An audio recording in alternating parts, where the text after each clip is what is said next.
He does not live like a tech founder anymore. He lives like a sovereign state, not metaphorically, physically, geographically. Larry Ellison is not a billionaire who buys luxury. He is a billionaire who buys worlds. The world he chooses most is his island. When his jet descends toward Lanai, it does not feel like a landing. It feels like a return. The Pacific stretches open like a private capital ledger. The island glows. The buildings are restored in the exact aesthetic language he prefers: disciplined, quiet, obsessive simplicity. He redesigned the land like an engineer redesigns a broken architecture. Hotels became sanctuaries. Water systems were rebuilt like critical infrastructure. Orchards and farms were treated as living proof that an island can be a model for civilization, not a postcard for tourists. This was not a billionaire spending money. This was a billionaire building a prototype. His wealth, today, is already beyond the scale most humans can psychologically model. Oracle is not just a tech company. It is one of the pillars of the entire modern digital world. It is the memory of the enterprise. It is the spine of regulated industries. In 2025, he is widely expected by analysts to move into the realm where his net worth, if AI, sovereign cloud, and national-scale medical digital infrastructure all converge, could push toward the 200 billion to 240 billion territory. Numbers that place him not just in the top tier of wealth, but in the empire tier. The tier where wealth changes national outcomes. He knows something most Silicon Valley billionaires forgot while chasing hype cycles. Infrastructure is more powerful than virality. Hype burns out. Infrastructure compounds. He is not living in the age of apps anymore. He is living in the age of national operational stakes. Oracle's cloud in 2025 is not a lifestyle accessory. It is a defense adjacency. It is hospital uptime, it is power grid control logic, it is compliance, it is civilization running correctly. That is infinitely more valuable than popularity. He walks the island like a ruler walks a capital. The staff move with purpose. The architecture feels like a billionaire monastery where distraction is outlawed. Wealth is not displayed here. It is curated. Servers are quiet, elevators are silent. The island itself is a living proof of concept that you can stabilize chaos if you spend enough time, money, and precision getting the fundamentals right. His yachts are not symbols. They are extensions of territory. Naval architects design them the way aerospace engineers design rockets. Clean lines, zero wasted volume, reinforced autonomy. On the water, he is not a guest. He is a force. When he sits with government leaders, they speak to him like a head of state. Because in some functional ways, he is. If Oracle Cloud controls the arteries of national infrastructure, then he controls something far more powerful than social attention. He controls uptime. Civilization cannot afford downtime, and that is why analysts have begun whispering about what his next move could look like in late 2025. Not in gossip spaces, in sovereign fund meeting rooms, in defense intelligence scenario maps, in think tank working groups. There is one platform that could make his influence move from national to cultural. One platform with the reach, the scale, the youth imprint, and the psychological edge that changes how entire civilizations form opinions. TikTok, not as a done deal, not as a press release, but as a strategic lens. If the United States ever demanded that TikTok be placed under a new custodial steward, one who could guarantee data sovereignty, lawful auditing, and operational discipline at the scale of a nation, his name comes up not because of celebrity, but because he understands infrastructure better than the entertainment class ever will.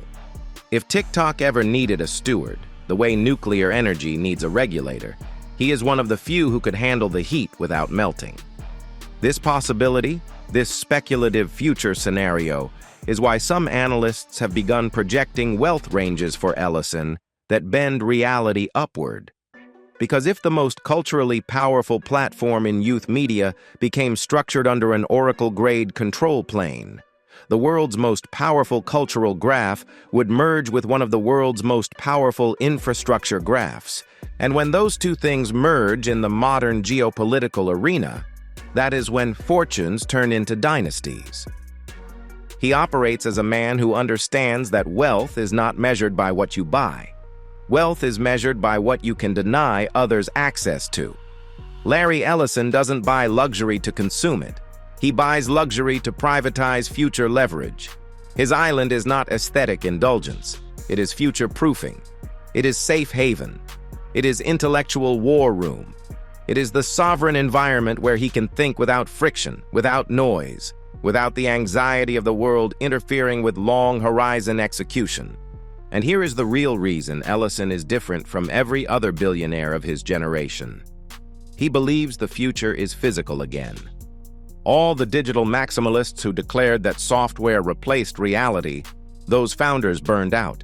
They realized the hard way that governments still control land, food still comes from soil, water still needs desalination, energy still needs wires, medicine still needs patients in physical rooms. The fantasy that the metaverse would replace geography was childish. Ellison understood this decades before most. That is why he bought an island. He didn't buy land. He bought leverage over the physical world. And when you control the physical world in 2025, you control the leverage that algorithmic wealth sits on top of. When Oracle expanded into healthcare digital infrastructure, he was not merely chasing more revenue. He was building a permanent moat around the most irreplaceable sector in human life: health. Electronic medical records, pharmacy management, national patient identity systems, secure data clouds that must legally remain operational. This is not market hype. This is mandatory operational function. Hospitals can collapse without marketing budgets. They cannot collapse without data, which means every hospital that Oracle touches becomes another country inside Ellison's empire. And this is why sovereign funds, defense contractors, national regulators, global alliances, they all look at Larry Ellison differently in 2025. He is not the eccentric elder statesman of tech. He is the quiet power behind the global uptime machine. When he flies to Washington now, senators speak to him the way they speak to generals, because in a world run by data, Ellison is a general. The battlefield is cloud. The casualties are time. The winners control continuity. And in this world, TikTok speculation becomes a strategic scenario, not a rumor mill toy. Because TikTok is not a social network with funny dances anymore. TikTok is the single most dominant influence mechanism for the next generation's worldview. It is cultural cognition. It is attention steering. It is narrative calibration.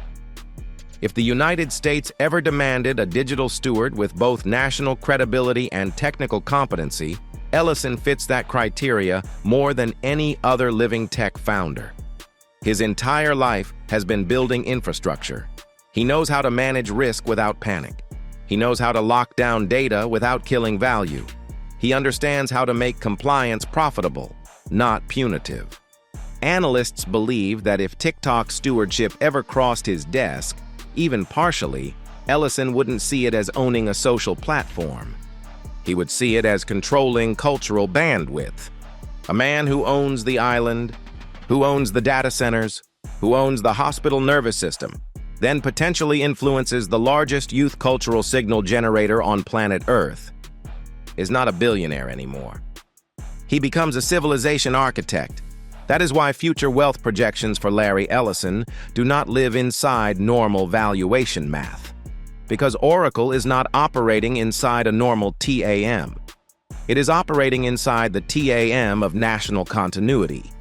That is a TAM bigger than advertising, bigger than consumer SaaS, bigger than crypto, bigger than gaming, bigger than fintech. Civilization continuity is the largest TAM in existence. He already figured out the final billionaire cheat code. The most indestructible wealth is the kind that countries are forced to depend on. This is why Ellison is positioned differently from Musk, Bezos, and the others. Because Musk is attempting to expand humanity off-planet. Bezos built the ultimate logistics and cloud force, but Ellison, he is wiring the nervous system that keeps civilization alive. That makes his island more than a retreat. It makes it a capital.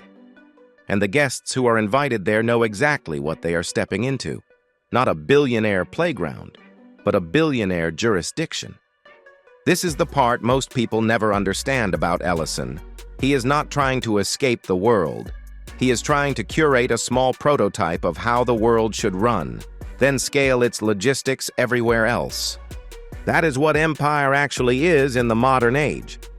Not raising a flag, building a version of reality so optimized that everyone else eventually has to adopt it. The island is not his brand. The island is his blueprint. He is the quiet prototype of what the next generation of hyperwealth looks like. Not chaotic, not desperate for attention, not algorithmically addicted, but territorial, patient, mechanically disciplined. His wealth is not noise, it is architecture. Even now, in late 2025, insiders in private capital refer to Ellison not as a tech founder, but as a structural force. He no longer plays the Silicon Valley valuation casino. He plays something much more rare, civilizational leverage. He knows what almost no one else in tech ever learns. The real money isn't in disruption. The real money is in the infrastructure that does not break once disruption fails. His conversations now are not about features. They are about lifetimes, about sovereignty, about long-term guarantees, about systems that will still be operational after every hype cycle influencer is forgotten. And he has already proven that island-scale governance isn't theory. It is possible. He has proven that you can take land, water, grid, food, hospitality, health, tourism, mobility, and unify them into a single coherent optimized system where everything works, because he decided it will work. He has proven that one billionaire can run a jurisdiction more effectively than some countries run themselves. That is why people underestimate him at their own expense. Ellison is the billionaire who turned his fantasy into infrastructure. And when billionaires turn fantasy into infrastructure, their wealth doesn't just measure luxury, it measures influence. And this is the part the world hasn't fully processed yet. In an age of AI, cyber conflict, data sovereignty, and cultural narrative warfare, Larry Ellison is positioned to become the most powerful analog billionaire alive. Because unlike the rest, his power isn't digital dependency. His power is physical continuity, land, water, energy, health, security. And maybe the last-mile cultural signal vector that could influence how the youngest generation forms identity and worldview. TikTok is not a stunt topic. It is a perfect symbol for the final convergence of the physical billionaire empire with the cultural billionaire empire. That is why the projections for Ellison's future wealth are almost frightening to traditional analysts, because they cannot model a billionaire who controls the physical world and has strategic access to the narrative world. The chart breaks, the math bends, the valuation bands stop looking like finance and start looking like statecraft. And when a billionaire starts looking like statecraft, he starts looking like something even rarer than a founder. He starts looking like a monarch of the modern age, not crowned, but chosen by the consequences of his leverage. This is the billionaire future Larry Ellison stands inside now, not as a man rich enough to buy anything, but as a man powerful enough to design how reality is going to operate for millions of other people. The island is proof. The cloud is proof. The hospital network is proof. And the cultural platforms, if they ever cross his desk, would be the final frontier. He does not need the world to admire him. He only needs the world to depend on the systems he controls. And he already built them. This is the billionaire empire most people never see coming until it's already throne-level irreversible. If you want to see how these modern sovereigns really operate, if you want to see how the ultra-rich are actually building the next structures of power that governments one day will follow instead of lead, if you want to see the actual blueprint of the future old money dynasties being built inside the infrastructure of AI and national continuity, Subscribe to Luxury Throne right now. Don't wait for the headlines. Don't wait for the documentaries 10 years later. Don't wait until you are learning about the future secondhand once it has already been engineered without your knowledge. This channel shows you the blueprint while it is still forming. Hit subscribe. Turn notifications on. Because while everyone else is watching these stories after they unfold, Luxury Throne is watching them as they begin.